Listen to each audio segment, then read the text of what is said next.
When I visit a city, a town or a landscape, I always ask myself the question, what does this place tell me about its past? I look for different memorials, and this one's a beauty. This is a memorial to the Great Famine. This memorial celebrates the lives of some 4,000 orphan girls who came to Australia between 1848 and 1850. Now, I've been asked to research the story in particular of a girl called Jane Carberry. Where was she from? What was her life like before she came to Australia? What was the voyage like? And what happened to this girl when she arrived here in Sydney?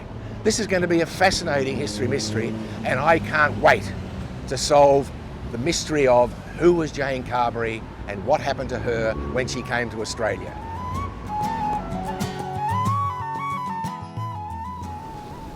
I've come a long way from Australia, and it's pretty cold up here, I have to say. It's the completely opposite climate to what we have back home in summer. But it's a very special place for me because this is where Jane Carberry, our orphan girl, was born. It's a little town of Ballyshannon in the county of Donegal. And Ballyshannon is the oldest town in Ireland, and it's on the northwest coast of Ireland. This is the workhouse that she, Mum and Dad and her sister spent time in.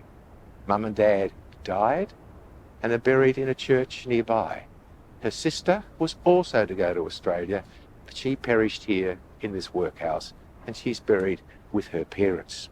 I'm going to meet a fascinating lady, an expert in this area, and she's going to help me understand the story of Jane Carberry and the workhouse at Ballyshannon. So, can you give us a little bit of background to what life would have been like for Jane Carberry right back in the early 1840s? Well, if she was from a rural area, it is very likely the vast majority of Irish people lived on the land back then, and the population had doubled over a period of 20 or 30 years because of the potato. Anybody who had a very small piece of land could support a family, and they had no cash, but they had food, and families were large. Now, how many people would have been in this workhouse, do you think, at the height of the famine? It was built for 700. Okay. I'm on there 600. Early in the famine, it was up to 700, and then the order came down from Dublin, from the Poor Law Commission, to take in everybody. And the master was up with the Board of Guardians saying, all these people at the gate, what am I to do with them? And they were horrified at the order because they hadn't the accommodation. So they were lined up at the gate, begging to get in. Yeah, begging to get in. There was nothing for them outside. Okay. Notice that we're on a hill here, and there were steps up from the time, and people died on those steps. They didn't make it to the top.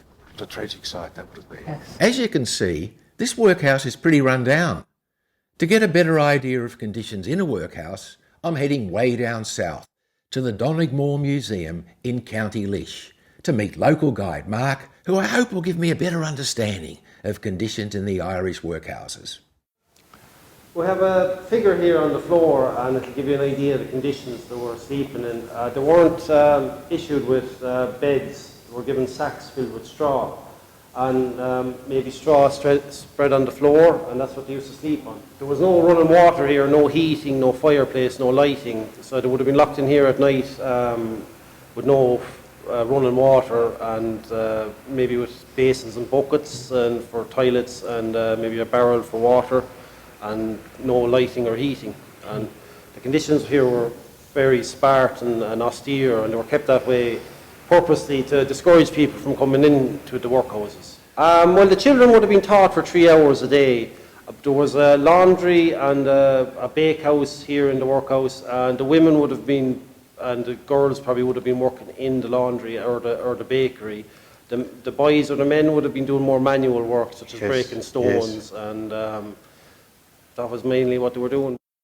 A couple of hours further south, I've arranged to meet a man responsible for creating something quite unique.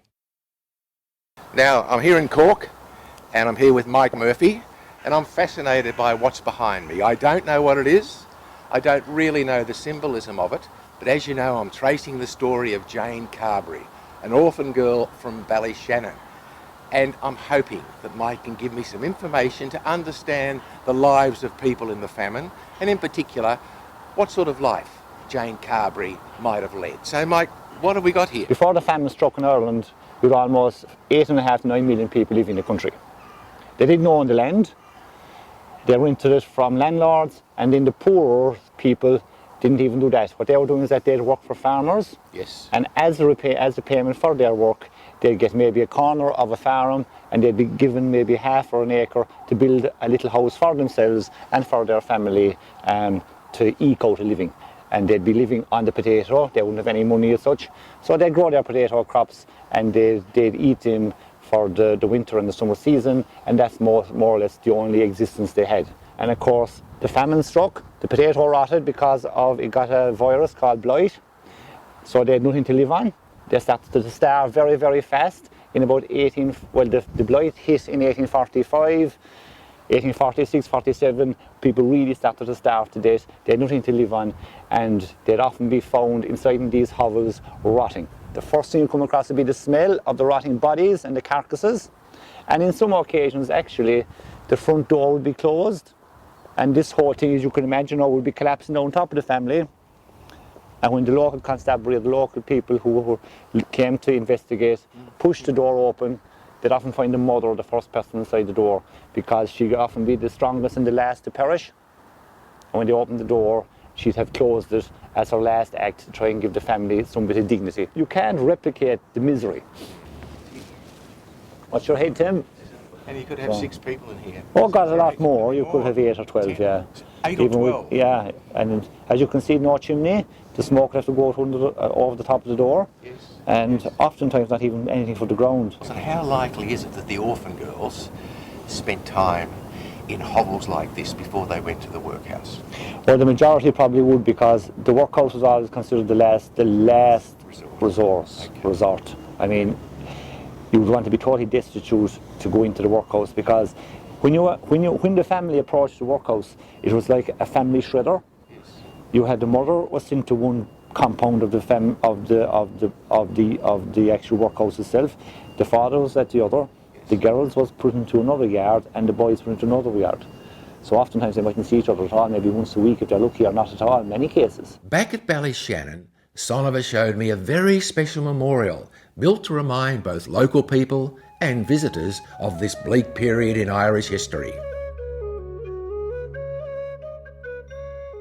And I can see that there's a famine pot here, and I can see that there are some names on the wall. So Yes, can you explain the significance of this lovely memorial to me? yes. Well, this is what is called a famine pot. They were used either for making porridge out of oatmeal, or else for making soup. Now, this is quite a large one. It was probably for soup. And out in the country areas, they were placed on a top of a high hill. And that was a sort of primitive sort of triage. The people who couldn't get to the top of the hill were not going to survive, so the people who came to the top of the hill, who could go all that way, got their food, got their soup, whatever was going. They could bring containers and carry soup home. These are the 19 girls who went on the Inchinnan ship. Is Yes, that correct? that's correct. Okay, Yes, so- they're all just Yes. local families. A lot of these names are still in the area. This is the churchyard where Jane's parents and sister are buried. Their headstone, if there ever was one, has not survived. But there are no headstones here. This is the highest point in Ballyshannon. I'm on the little hilltop of Munashee. Across the valley, we can see the workhouse. The Atlantic Ocean is behind me. St. Anne's Church is adjacent to this paddock, this little field. But why am I here? Because I'm standing on a gravesite. Hundreds of poor people, paupers, from the workhouse, including orphan girls, are buried here. Their names are not etched in stone. These people were brought up on a horse and cart, and their bodies were dumped unceremoniously in this paddock and covered over. This plaque is the only thing here to remind us of that terribly, terribly sad event in Ireland's history.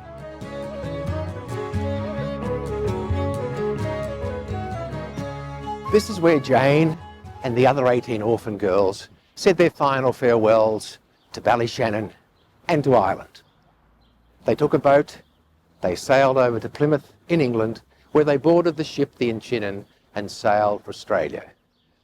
Imagine how girls aged 14 to 16 would have felt, saying goodbye to their homeland, knowing they would never return again. Yes, they would have been full of optimism, but also there must have been a deep sadness as they left their home country, never to return. This is the end of our journey in Ireland, walking in the footsteps of Jane Carberry and the Orphan girls who arrived in Australia in 1849. It's been a fascinating journey, and this is a very, very poignant place here, because it was ships like this that ferried Jane and the other orphan girls to Australia. Almost 2 million people left during the famine of the 1840s. They left for North America and they left for Australia. I wonder what the voyage was like. I wonder what the conditions on board were like and how many died on the way. You know, these ships were called coffin ships. Does that give you a hint as to what the conditions must have been like? The Untitled took 104 days to get to Australia. All of the girls survived the voyage. Upon arrival, the girls walked through these very gates of the old Hyde Park barracks, where they were cared for until dispersed throughout eastern Australia to work as handmaids or in other lowly jobs. Some girls were abused. Many married soon upon arrival, and quite a few made lasting contributions to Australian life. But what of Jane Carberry? I don't know much about what happened to Jane when she came back to Australia, but I've got a great friend, an Irish-Australian historian called Dr. Perry McIntyre, who's hopefully going to answer that question for me. What happened to girls like Jane Carberry when they first arrived in Sydney? Tim, this site itself is very interesting for a start, just if we can go back a bit before Jane. This building behind us, or in front of me in fact, is the convict-built building built in 1819 to house convicts. And by the time Jane and her fellow orphan girls arrived in Sydney in 1848, most of the convicts have gone. So they brought them here to house them, so that they kept them here until they were hired out as domestic servants. And they went, a lot of them to Sydney, but a lot of them to the country as well. Because girls were needed in the countryside, they sent groups out to various places. And the ship that came in before the one that Jane came on, the Thomas Arbuthnot, the surgeon on that ship was so keen on making sure that his girls, as he called them, settled safely, that he took 100 of them down the Hume Highway as it is now to Yass, and some of them on to Gundagai. Now, Jane wasn't in that group, but she was part of small groups that followed that track of the girls. And that's how she ends up in Tumut, where only 18 months after she arrived here, she married.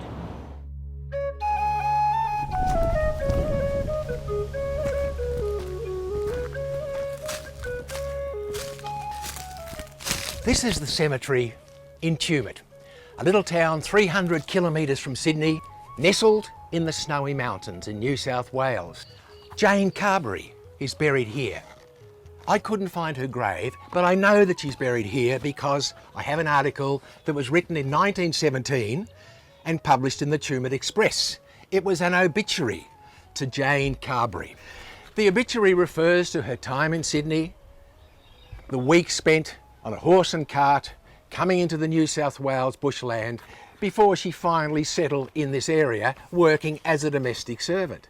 Now, at the age of 15, she was married to Henry Gibson Kemp. They had 8 daughters and 4 sons and 37 great-grandchildren. So Jane Carberry's legacy still exists in many parts of Australia today. They describe Jane as a gentle and a very, very friendly person, someone who contributed a lot to the local community. There's just a hint in this obituary of her hard life in Ireland, because it says that she bore her trials with Christian fortitude. The article concludes with these words: during her long life she made hosts of friends and always endeavoured to set a good example. It says, a link from the dim, distant past has gone. We trust to a happier home above. And these words were actually engraved on her tombstone. Now the laborious task is over. Now the battle day is past. Now upon the farthest shore lands the voyager at last. Father, in thy gracious keeping, leave me now, thy servant sleeping. An orphan girl, all the way from Ballyshannon in Ireland, finally rests here peacefully in her new land in New South Wales.